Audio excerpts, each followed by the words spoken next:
রূপনগরের নামকরণ নিয়ে নানা মতবাদ রয়েছে।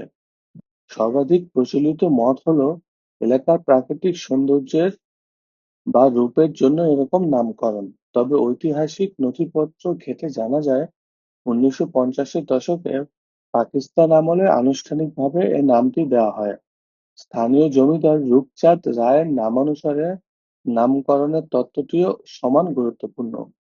1872 সালে ঢাকার গেজেটে রূপগঞ্জ বাজার নামের উল্লেখ থাকায় ধারণা করা হয়, পরবর্তীতে এটি রূপনগরে রূপান্তরিত হয়। অতি প্রচলিত কিন্তু আকর্ষণীয় লোককথা হলো এখানে একসময় নাকি একটি রূপবতী রাজকন্যা বাস করতেন, যার নামে এলাকার নাম হয় রূপনগর। আবার কেউ কেউ দাবি করেন মুঘল আমলে এখানে রূপসী নর্তকীদের বসতি ছিল বলেও এরকম নাম হয়েছে।